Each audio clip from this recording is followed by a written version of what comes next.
بسم اللہ الرحمن الرحیم وَيَوْمَ الْقِيَامَةِ تَرَى الَّذِينَ كَذَبُوا عَلَى اللَّهِ وُجُوهُهُمْ مُسْوَدَّةٌ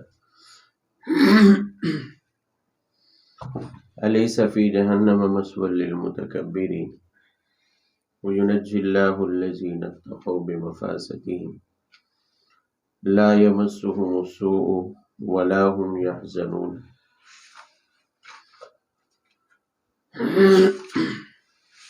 ان دو آیات کا اوپر والی آیات سے تعلق یہ ہے کہ پچھلی آیات میں رکوع سے قُلْ يَا عِبَادِيَ الَّذِينَ أَسْرَفُوا مشرکین کو دعوت دی جا رہی تھی کہ اللہ تعالیٰ پر ایمان لے آؤ تو کفر جیسے شرک جیسے بڑے بڑے گناہ بھی کیا ہو جائیں گے، معاف ہو جائیں گے۔ تو ان دو آیات میں مومن اور مشرک، مومن اور کافر کا انجام بیان کیا ہے۔ فرمایا کہ کافر کا انجام تو یہ ہے کہ قیامت والے دن جنہوں نے اللہ پر جھوٹ بولا ہے دنیا میں، جھوٹ بولنے سے مراد یہ ہے کہ مشرک نے کچھ بت خود اپنے ہاتھوں سے تراش لیے اور انہیں اللہ کا شریک قرار دے دیا، یہ اللہ پر جھوٹ باندھنا ہے۔ پھر میں اس کی سزا یہ ہوگی کہ وجوہہم مسودہ، ان کے چہرے کیا ہوں گے، سیاہ ہوں گے، ان کے چہرے کالے ہوں گے، چہروں کا رنگ ان کا بدل جائے گا، اور یہ سیاہی علامت ہوگی اس بات کی کہ یہ مجرمین ہیں جنہوں نے اللہ پر جھوٹ بولا ہے، اللہ پر جھوٹ باندھا ہے۔ اور فرمایا کہ الیس فی جہنم مثوی للمتکبرین، یہ استفہام انکاری ہے۔ بتانے کا مقصد یہ ہے کہ ان کے چہرے کیوں سیاہ ہوں گے، فرمایا اس لیے کہ انہوں نے تکبر اختیار کیا، اور تکبر اور بڑائی تو اللہ کے علاوہ کسی کے لیے نہیں ہے۔ تکبر، بڑائی اور کبریائی وہ تو اللہ تعالیٰ کی خاص صفت ہے، اللہ تعالیٰ کا خاصہ ہے۔ تو انہوں نے گویا کہ اللہ تعالیٰ کی ذاتی صفت پر ڈاکہ ڈالا ہے۔ انہوں نے اپنی تکبر اور ہٹ درمی کی وجہ سے اللہ تعالیٰ پر جھوٹ بولا اور اللہ کے مقابلے میں اللہ کے ساتھ معبودان باطلہ کو شریک بنایا، اس لیے ان کی سزا بھی ایسی ہوگی کہ پھر یہ رسوا ہوں گے، ذلیل ہوں گے قیامت والے دن۔ وَيُنَجِّي اللَّهُ الَّذِينَ اتَّقَوْا بِمَفَازَتِهِمْ، مقابلے میں مومنین کا انجام بیان کیا ہے۔ فرمایا جو لوگ اللہ سے ڈرتے رہے، اللہ کی نافرمانیوں سے بچتے رہے، کفر اور شرک سے وہ بچے رہے، تو فرمایا کل قیامت والے دن ان کو دو اچھی چیزوں کا سامنا کرنا پڑے گا۔ ایک تو یہ ہے کہ اللہ تعالیٰ انہیں عذاب سے نجات دیں گے، عذاب سے نجات دیں گے۔ دوسرا یہ ہے کہ لا یمسہم السوء ولا ہم یحزنون، انہیں وہاں نہ تو کوئی غم پہنچے گا اور نہ ہی کوئی تکلیف پہنچے گی، اس لیے کہ دنیا مومن کے لیے دارالامتحان ہے، آزمائش کی جگہ ہے، تکلیفوں کی جگہ ہے۔ دنیا میں تو مشقتیں ہوں گی، دنیا میں تو تکلیفیں ہوں گی، لیکن آخرت میں جب اللہ تعالیٰ عذاب سے نجات دیں گے تو ساتھ ساتھ یہ انعام بھی ہوگا کہ وہاں مومن کے اوپر کوئی تکلیف نہیں ہوگی، مومن پر وہاں کوئی غم نہیں ہوگا، اس لیے کہ اگر وہاں غم ہو تو یہ غم اور تکلیف بھی ایک قسم کی سزا ہے، حالانکہ وہ مومن کے لیے سزا کی جگہ نہیں ہے، جنت تو سزا کی جگہ ہی نہیں ہے۔ تو جب جہنم سے نجات پا گیا ہے تو اب اس کے لیے کوئی مشقت اور تکلیف، کوئی غم بھی وہاں پر نہیں ہوگا۔ اللہ خالق کل شیء وہو علی کل شیء وکیل، لہ مقالید السماوات والارض والذین کفروا بآیات اللہ اولئک هم الخاسرون۔ ان دو آیات میں شرک کی تردید ہے، توحید کا اثبات ہے۔ دو دلیلیں دی ہیں۔ پہلی دلیل یہ دی ہے کہ اللہ خالق کل شیء وہو علی کل شیء وکیل، کہ اللہ تعالیٰ کی دو خاص صفات ایسی ہیں جنہیں مشرکین بھی تسلیم کرتے تھے. ایک تو یہ ہے کہ اللہ تعالیٰ ہی ہر چیز کا کیا ہے؟ خالق. کل شئی میں ہر چیز داخل ہے، چاہے وہ جاندار ہے یا بے جان ہے. آسمانوں اور زمین کے بیچ میں اس کائنات میں جو کچھ ہے اللہ کی ذات کے علاوہ، اللہ کی ذات کے جو کچھ ہے وہ سب شے میں داخل ہے، اور ہر چیز کا خالق اللہ تعالیٰ ہے. مشرکین بھی اس کو تسلیم کرتے تھے کہ اس زمین اور کائنات کا خالق کون ہے؟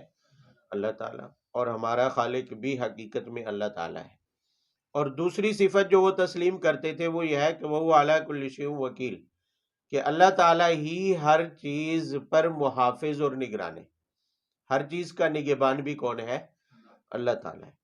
یعنی ہر چیز کو، جیسے آیت الکرسی میں ہے وہ الحی القیوم، کہ وہ سب کو کیا ہے؟ تھامنے والا ہے. مطلب یہ ہے کہ ہر چیز کی حفاظت کون کرنے والا ہے؟ اللہ تعالیٰ کرنے والا ہے. تو یہ وہ صفات ہیں جو مشرکین کو بھی تسلیم ہے کہ اللہ کے علاوہ کوئی اور خالق نہیں ہے، اللہ کے علاوہ کوئی اور نگہبان اور حفاظت کرنے والا نہیں ہے. تو فرمایا جب اس پوری کائنات کا خالق اللہ تعالیٰ ہے تو مالک بھی وہی ہے، جس نے تخلیق کیا اسی کی ملکیت ہے. اب جس کی ملکیت میں رہتے ہیں، جس نے تمہیں تخلیق کیا ہے، جس نے تمہاری حفاظت کی ذمہ داری لی ہے، فرمایا اس کے علاوہ کسی اور کو معبود ماننا کیسے درست ہو سکتا؟ کیونکہ یہ وہ صفات ہیں جو کسی اور میں نہیں پائی جاتی. جب کسی اور میں نہیں پائی جاتی تو محسن حقیقی اللہ تعالیٰ ہے. اس کائنات کا مالک بھی کیا ہے؟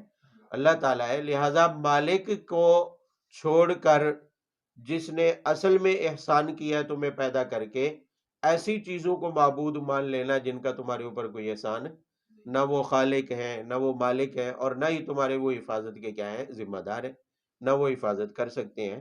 تو فرمایا انہیں معبود ماننا کیسے درست ہو سکتا؟ حضرت گزرے ہیں ابراہیم ابن ادہم، پہلے سلطان تھے، پھر بادشاہی چھوڑ کے فقیری اختیار کر لی، زاہد تارک الدنیا بن گئے، سب کو چھوڑ دیا. ان کے پاس ایک نوجوان آیا اور آ کر کہنے لگا کہ مجھے آپ یہ اجازت دے دیں کہ میں گناہ کے بغیر نہیں رہ سکتا، مجھے گناہ کی اجازت دے دی جائے، باقی سارے کام ساری نیکیاں کروں گا لیکن گناہ نہیں چھوڑ سکتا. تو انہوں نے کہا کہ ٹھیک ہے، گناہ کرتے رہو. گناہ کیا ہے؟ کرتے رہو، لیکن چند شرطیں ہیں ان کا لحاظ کر کے. گناہ کا تمہیں اختیار ہے، جاری رکھو، جو کرنا ہے وہ جاری رکھو، مگر کچھ شرطیں ہیں، ان شرطوں کے ساتھ، ان شرائط کا لحاظ رکھو تو کوئی منع نہیں ہے. تو کہا کہ کون سی شرطیں ہیں؟ تو انہوں نے کہا کہ پہلی شرط یہ ہے کہ عام طور پر انسان اس جگہ پر گناہ نہیں کرتا جہاں اسے کوئی دیکھ رہا ہو.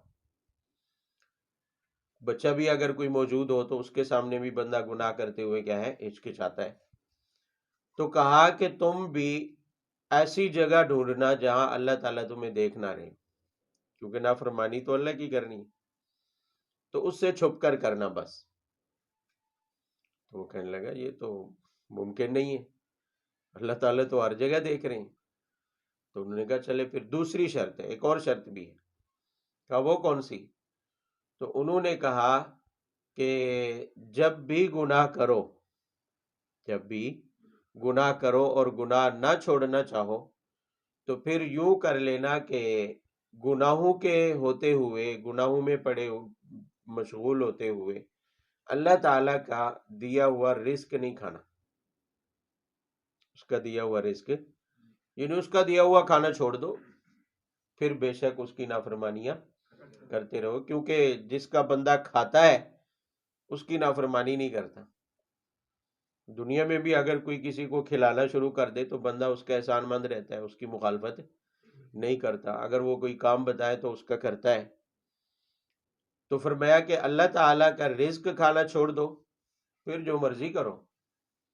تو کہنے لگا یہ بھی نہیں ہو سکتا، بھلا اس کا دیا ہوا رزق کیسے نہ کھاؤ؟ وہ تو کھانا ہے میں نے. تو انہوں نے کہا چلے پھر تیسری شرط یہ ہے کہ جس جگہ میں جس ملک میں بندہ رہتا ہے اس ملک کے قوانین کا تو احترام ضروری ہوتا ہے. قوانین کو ماننا کیا ہوتا ہے؟ اگر قوانین کی خلاف ورزی کرے گا تو سزا پائے گا. اس لیے اگر تم گناہ بھی کرو اور سزا سے بھی بچے رہو، اگر یہ چاہتے ہو تو پھر اللہ تعالی کے سلطنت سے باہر نکل کے کر لو. اللہ تعالیٰ کی سلطنت سے. اس نے کہا بھلا یہ کیسے ہو سکتا ہے؟ اللہ خالق کل شیء، اللہ تو ہر چیز کا خالق ہے اور پوری کائنات کا اصل بادشاہ تو وہی ہے. اس کی سلطنت کی تو کوئی حدود ہی نہیں ہے کہ اس کی حدود سے باہر جاؤں تاکہ اس کے قوانین مجھ پر لاگو نہ ہو. تو انہوں نے کہا چلے چوتھی شرط یہ ہے کہ جب قبر میں سوال جواب کرنے کے لیے آئے نا منکر نکیر، اور قبر میں جو فرشتے آ کے سوال و جواب کیا ہے کریں گے، جو آ کے پوچھتے ہیں کہ تیرا دین کیا ہے، تیرا رب کون ہے، تو فرمایا اس وقت انہیں قبر میں داخل نہ ہونے دینا. نو انٹری کا بورڈ لگا دے کہ ادھر داخل ہونا کیا ہے، منع ہے، میں کوئی سوالوں کے جواب نہیں دوں گا. اس نے کہا بھلا یہ کیسے ہو سکتا ہے، وہ تو لے کے رہیں گے. انہوں نے کہا پھر چھوڑ دو. تو کہا کہ ایک اور شرط ہے، چلو وہ پوری کر لو تو پھر کرتے رہو گناہ. کہا کیا ہے؟ تو کہا کہ قیامت والے دن حدیث میں آتا ہے اور قرآن میں بھی ہے کہ جب حساب و کتاب ہو جائے گا تو گناہ گاروں کے بارے میں حکم ہوگا کہ انہیں خذوہ فغلوہ، کہ انہیں ہاتھ پاؤں باندھو اور انہیں جہنم میں کیا کر دو، داخل کر دو. تو فرمایا جب فرشتے اس وقت تمہیں لینے کے لیے آئے باندھنے کے لیے تو انکار کر دینا کہ میں نہیں جاتا. تو کہا یہ بھی نہیں ہو سکتا، وہ تو پکڑ کے پھینک دیں گے جہنم میں. تو جب یہ ساری باتیں حضرت ابراہیم بن ادم رحمہ اللہ نے انہیں بتائی تو وہ نوجوان سمجھ گئے کہ بھی گناہ کی کوئی گنجائش نہیں، کہ بھی جب ہم ایسی جگہ پر رہ رہے ہیں کہ جہاں اللہ تعالیٰ دیکھتا ہے، کہیں چھپ نہیں سکتے، چاہے غاروں میں چلے جائیں، پہاڑوں میں چلے جائیں، سمندر کی تہہ میں چلے جائیں، کہیں بھی چلے جائیں تو اللہ تعالیٰ کیا ہے، دیکھ رہا ہے. اور اسی طرح ہم اللہ تعالیٰ کا دیا ہوا رزق کھا رہے ہیں اور ساری زندگی کھانا ہے، اور اسی طرح اللہ تعالیٰ کی سلطنت میں، اس کی حکومت میں رہ رہے ہیں، تو اس کے قوانین کا احترام کرنا ہماری کیا ہے، ذمہ داری.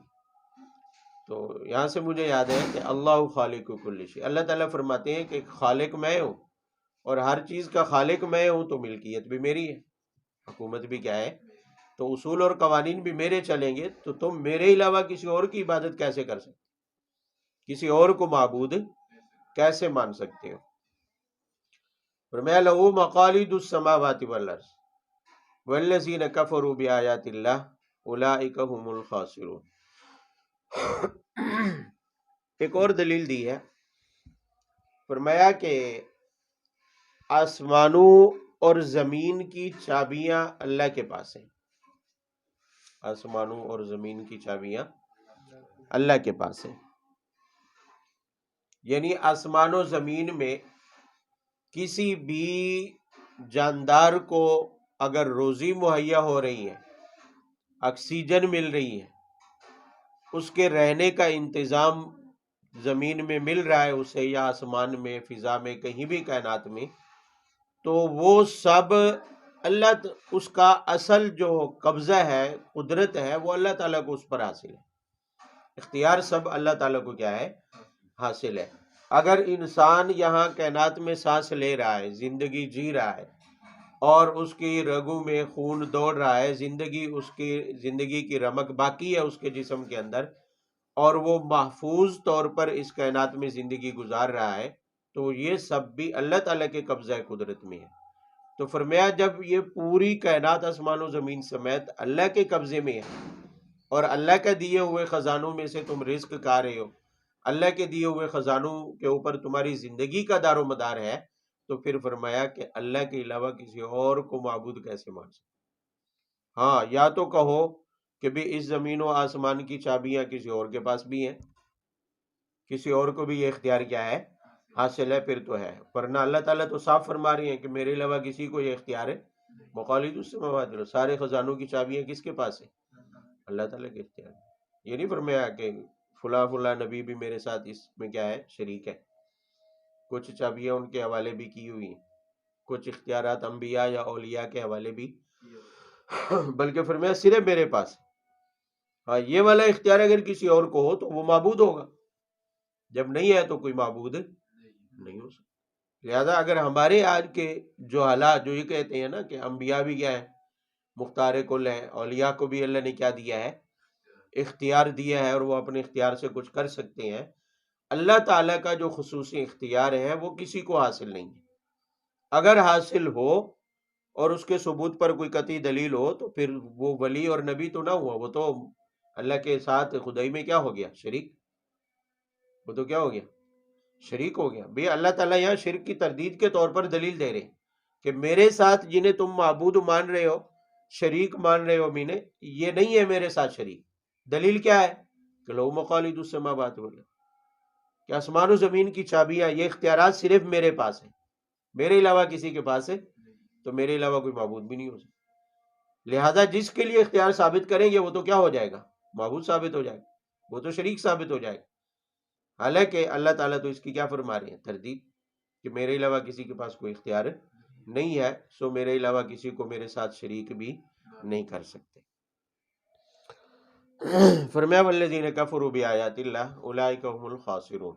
البتہ مشرکین کا مسئلہ یہ ہے کہ یہ اللہ تعالیٰ کی آیات کا مذاق اڑاتے بھی، یہ کہنا کہ بھی ایک طرف اللہ کو خالق بھی مانتے ہیں، اس کائنات کا اکیلا مالک بھی مانتے ہیں، اور دوسری طرف اپنے معبودوں کے لیے اختیار بھی ثابت کر رہے ہیں، ان کے لیے عبادت بھی ثابت کر رہے ہیں، ان کو نفع نقصان کا مالک بھی سمجھ رہے ہیں۔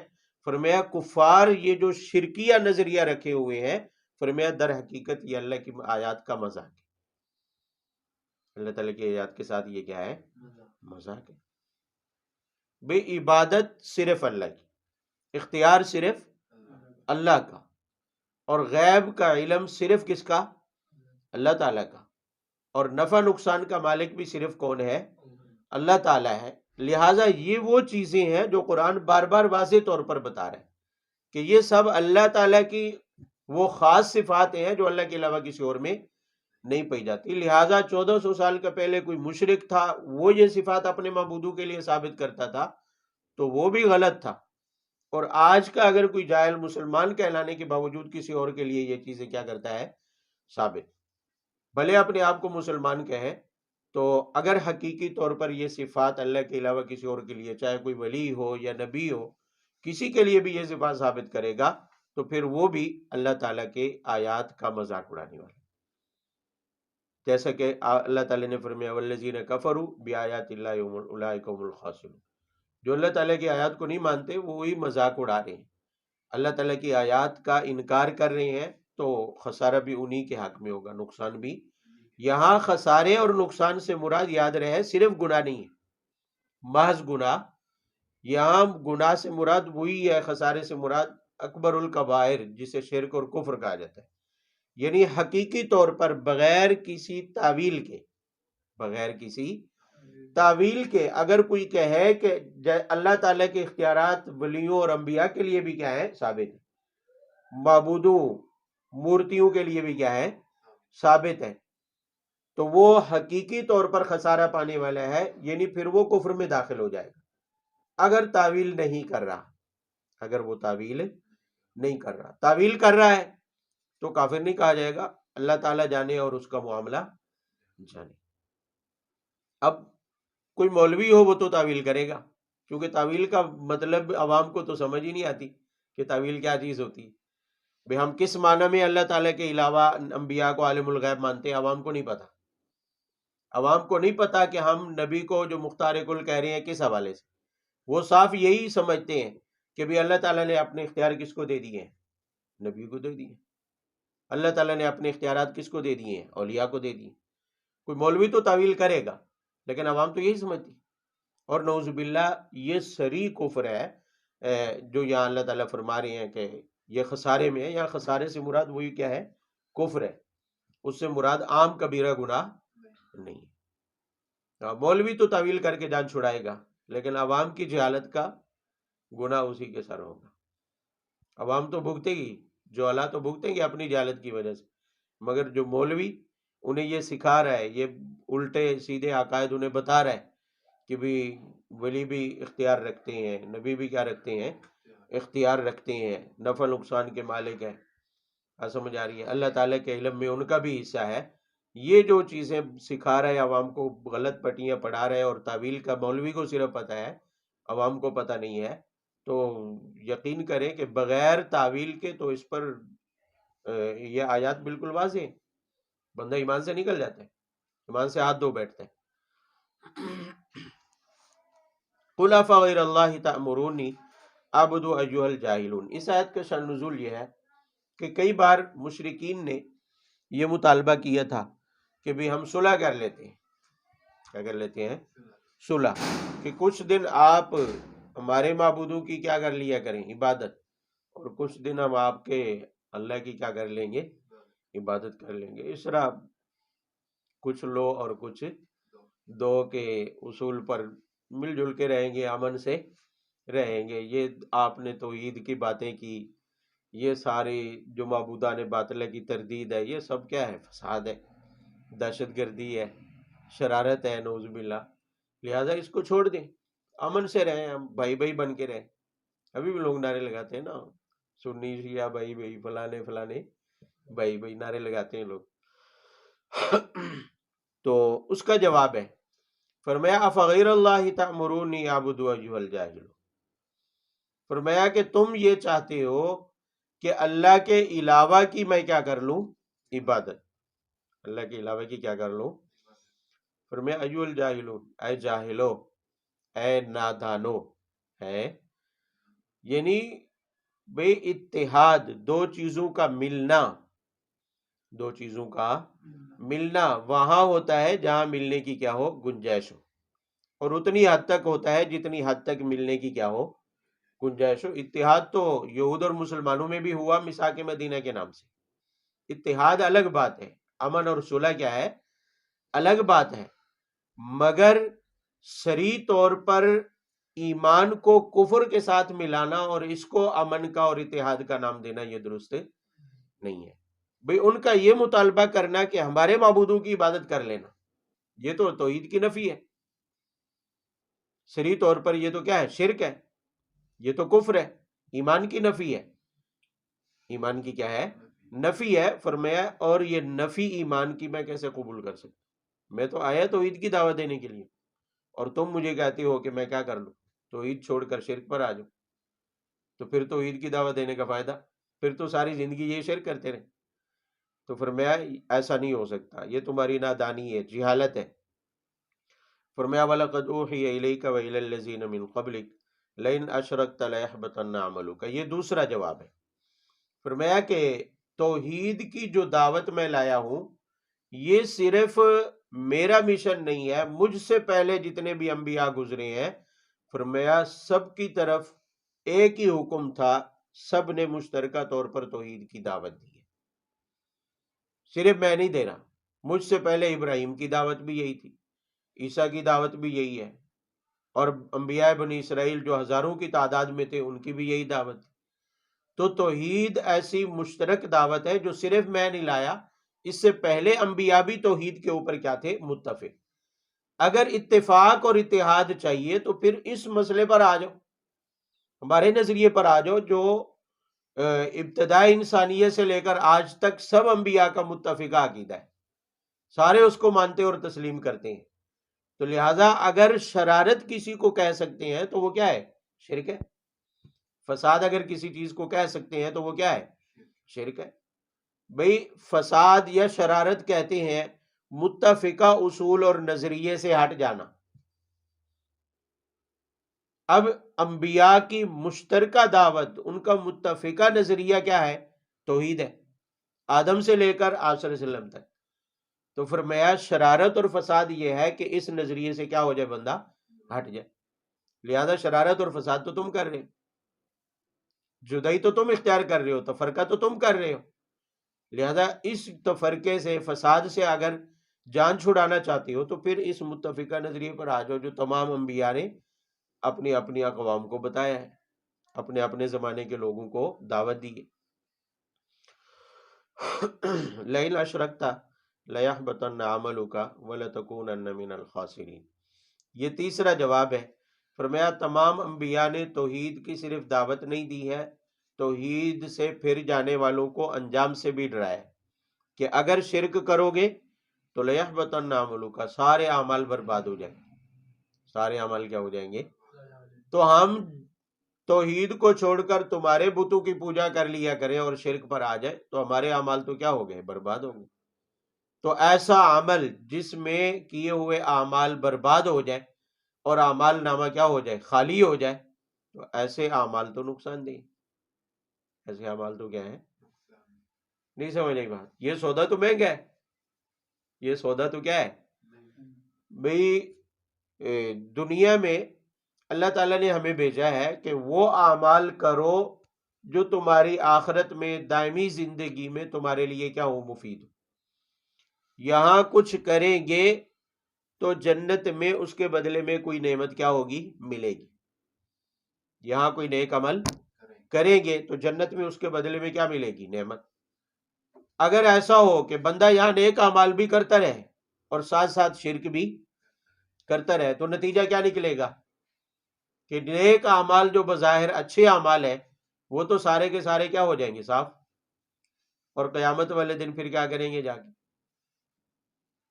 جب عوض ہی پاس نہیں ہے، معاوضہ ہی پاس نہیں ہے، قیمت جو ادا کرنی تھی وہ آپ نے ادا ہی نہیں کی ہے، تو کل قیامت والے دن پھر جنت تو نہیں ملے گی، نعمتیں تو ہاں مفت میں اگر وہاں ٹھکانہ لینا ہے ہمیشہ والی زندگی میں تو پھر وہ جہنم ہے، وہاں مفت میں داخلہ مل جائے گا، بغیر کسی عمل کے وہاں داخلہ مل جائے گا۔ تو اس لیے فرمایا لیحبطن عملک، سارے انبیاء نے یہی دعوت دی کہ تمہارے اعمال ضائع ہوں گے، تو نتیجہ کیا نکلے گا؟ لتکونن من الخاسرین، خسارہ پاؤ گے۔ ایک بندہ یہاں سے اپنا کوئی سودا منڈی میں لے جاتا ہے بیچنے کے لیے اور راستے میں کوئی حادثہ پیش ہے اور ختم ہو جائے تو کیا کہتے ہیں؟ کہ بیچارے کو خسارہ ہو گیا، گاڑی الٹ گئی، خسارہ ہو گیا، سارا مال تباہ ہو گیا۔ تو یہ شرک بھی ایسے ہی ہے، گاڑی کا الٹ جانا حادثہ ہے۔ فرمایا ساری زندگی بندہ نیک اعمال کرتا رہے اور اگر آخر میں جا کر شرک میں مبتلا ہو گیا، کبھی بھی شرک کر لیا تو سارے کے سارے اعمال کیا ہو جائیں گے؟ ضائع۔ اور جو کچھ اس نے اعمال کیے تھے وہ ضائع ہو جانے کے بعد اس نے تو کیا اٹھایا ہے؟ خسارہ، نقصان کر دیا کہ ساری زندگی کے اعمال اس کے کارت ہوں۔ بل اللہ فاعبد وکن من الشاکرین، فرمایا کہ بلکہ اللہ ہی کی عبادت کرو اور شکر گزاروں میں سے ہو جاؤ۔ وما قدر اللہ حق قدری والارض جميعا قبضته یوم القیامہ والسماوات مطویات بیمینہ سبحانہ وتعالی عما یشرکون۔ شرک کی تردید پر یہ آخری آیت ہے۔ سورہ انعام میں بھی آپ پڑھ چکے ہیں، یہ ایک انداز بدل کر توحید کے اس بات پر دلیل دی گئی ہے۔ فرمایا کہ مشرکین اللہ تعالیٰ کے ساتھ عبادت میں جو غیروں کو شریک مان رہے ہیں، حضرات سوئے ہوئے کامران، اللہ تعالیٰ کے علاوہ کو مشرکین جو اللہ کے ساتھ کیا مان رہے ہیں؟ شریک، عبادت میں اللہ کے برابر انہیں مان رہے ہیں۔ اس کی اصل وجہ یہ ہے کہ مشرکین اللہ کے مقام و مرتبے کو نہیں جانتے، اللہ تعالیٰ کے مقام و مرتبے کو ما قدر اللہ حق قدری، انہیں اللہ تعالیٰ کے مقام و مرتبے کا اندازہ، وہ یہ سمجھ رہے ہیں کہ جیسے عام دنیا کے بادشاہ ہوتے ہیں اور انہیں کسی نہ کسی ساتھی کی، وزیر کی، مشیر کی، کسی معاون اور مددگار کی کیا ہوتی ہے؟ ضرورت ہوتی ہے، بس اللہ تعالیٰ کی اتنے ہی مقام و مرتبہ نعوذ باللہ وہ سمجھتے ہیں، اسی لیے وہ اللہ تعالیٰ کے مددگار، حمایتی، معبودان باطلہ کو بنا رہے ہیں۔ حالانکہ اللہ تعالیٰ کا مقام و مرتبہ اگر یہ جان لیتے کہ اللہ کا کتنا اونچا مقام ہے تو پھر وہ یہ یقین کر لیتے کہ اللہ کے ساتھ عبادت میں بھی کوئی اور شریک. آگے اللہ تعالیٰ کا وہ مقام و مرتبہ بتایا جس پر مشرکین کی نظر نہیں جاتی.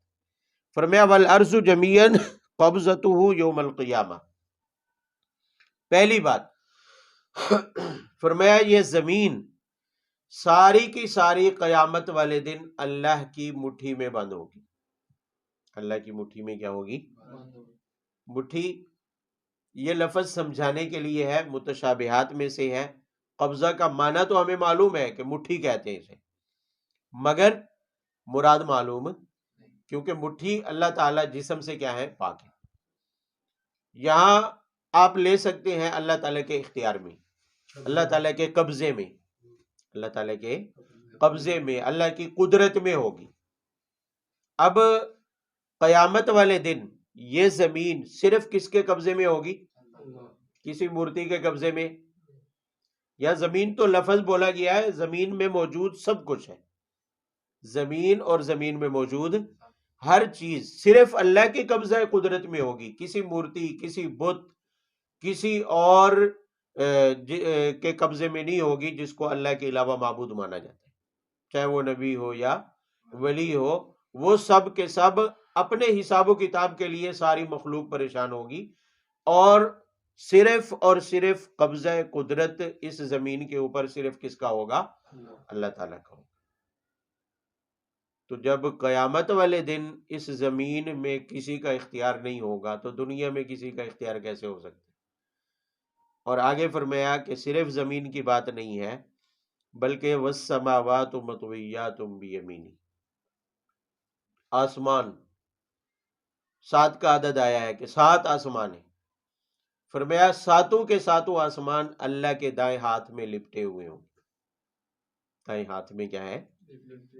اتنا بڑا اختیار دنیا کے کسی عام بادشاہ کو حاصل نہیں ہے. بھی دنیا کے کسی بھی بادشاہ کے پاس، کسی بڑے سے بڑے آدمی کے پاس اتنی جگہ ہی نہیں ہے کہ وہ 7 آسمانوں کو اپنے پاس کیا ہے؟ رکھ لے. مگر اللہ تعالیٰ کے فرمایا دائیں ہاتھ میں 7 آسمان کیا ہوں گے؟ لپٹے ہوئے ہوں گے. یہ اللہ تعالیٰ کا مقام و مرتبہ ہے. فرمایا سبحانہ و تعالی عما یشرکون. یہ دلیل کا نتیجہ ہے. فرمایا کہ مشرکین اللہ تعالیٰ کے مقام و مرتبے کو نہیں جانتے، اس لیے معبودان باطلہ کو اللہ کے شریک مان رہے ہیں. اور اللہ تعالیٰ کا مقام و مرتبہ کیا ہے؟ کہ زمین و آسمان سمیت اس پوری کائنات کو اللہ تعالیٰ اپنے قبضہ قدرت میں لے لیں گے. سب کچھ اللہ تعالیٰ کے اختیار میں ہوگا. اللہ تعالیٰ کے علاوہ کسی اور کا کوئی اختیار اس کے اوپر نہیں چلے گا. تو نتیجتاً ماننا پڑے گا سبحانہ، اللہ تعالیٰ شریکوں سے بھی کیا ہے؟ پاک. بھی جب اس کائنات پر اختیار قدرت قیامت والے دن بھی اور آج بھی صرف اللہ تعالیٰ کو حاصل ہے، تو پھر اتنی بڑی اختیار کی مالک ذات کو کسی شریک کی، کسی حمایتی اور معاون کی، کسی سفارشی کی، کسی وزیر اور مشیر کی کوئی ضرورت نہیں ہے. لہذا غیر اللہ کو اللہ کے برابر سمجھنا یہ مشرکین کی نادانی اور جہالت ہے. یہ ان کی عدم واقفیت ہے کہ وہ اللہ تعالیٰ کے مقام و مرتبے سے کیا ہے؟ ناواقف ہے. تو مشرک حقیقت میں جیسے غیر اللہ کا مرتبہ بڑھا کر اللہ کے برابر کرنے کی کوشش کرتا ہے، اسی طرح وہ اللہ کے مقام کو، مرتبے کو کم بھی کر رہا ہوتا ہے. اللہ تعالیٰ کی ذات کو اصل مرتبے سے کیا کر رہا ہوتا ہے؟ کم کر رہا ہوتا ہے. تو مشرک 2 جرم کر رہا ہے کہ جو مقام و مرتبہ غیر اللہ کو حاصل نہیں وہ دینے کی کوشش کرتا ہے، اور جو مقام اور مرتبہ حقیقت میں اللہ تعالیٰ کا ہے اللہ کی ذات کو اس مرتبے سے کیا ہے؟ گرانے کی کوشش کرتا ہے. تو ان 2 غلطیوں کی وجہ سے فرمایا کہ مشرک در حقیقت اللہ کے مقام و مرتبے کو جانتا ہی نہیں ہے. اسی وجہ سے تو وہ شرک کرتا ہے. اگر اللہ کے مقام و مرتبے کو وہ جانتا ہوتا تو کبھی بھی وہ غیر اللہ کو اللہ کے ساتھ شریک نہ مانتا. وَنُفِخَ فِي الصُّورِ فَصَعِقَ مَن فِي السَّمَاوَاتِ وَمَن فِي الْأَرْضِ إِلَّا مَن شَاءَ اللَّهُ ثُمَّ نُفِخَ فِيهِ أُخْرَى فَإِذَا هُمْ قِيَامٌ يَنظُرُونَ. میرے خیال میں بس کریں. سبحان ربک رب العزت